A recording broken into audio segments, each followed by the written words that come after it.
Hi, welcome to allthingsmaths.net.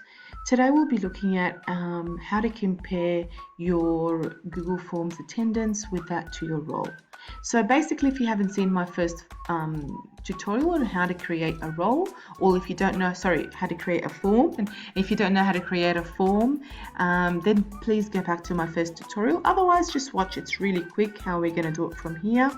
So basically, I've created this form manually. I've just inputted some random names myself. You can see that there's 6 names that I've manually put in myself.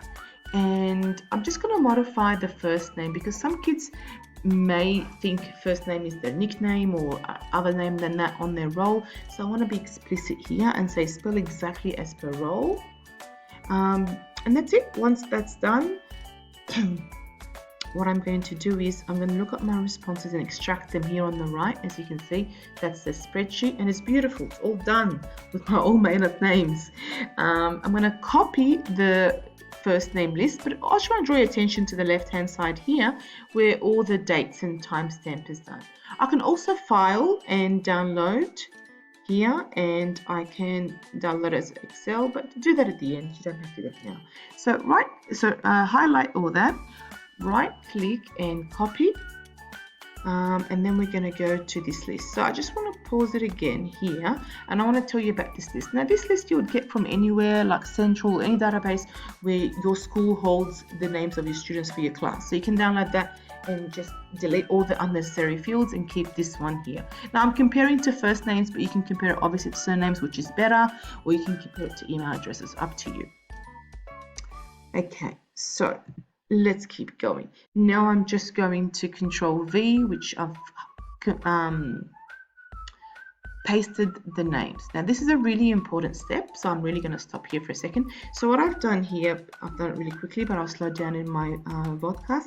So what I've done here is I've pressed Control and I've highlighted all the way down, still my fingers in Control, and I've highlighted down again.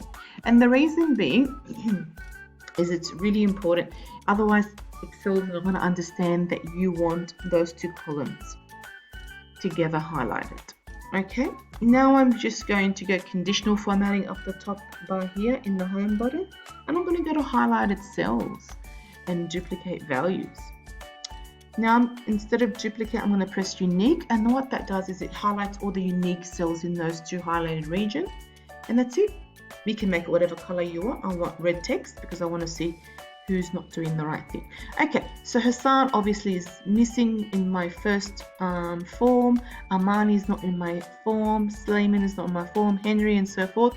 Also, Mary here is an interesting character. She's obviously someone has spelled their name or something, but I can just go here quickly and look. I can see Mary, and I can see the email address where she came from, and I can send her an email and say, look, please put your name in as your first name, or I can make sure that person hasn't, done this form twice. Thanks for watching. I hope you enjoyed it.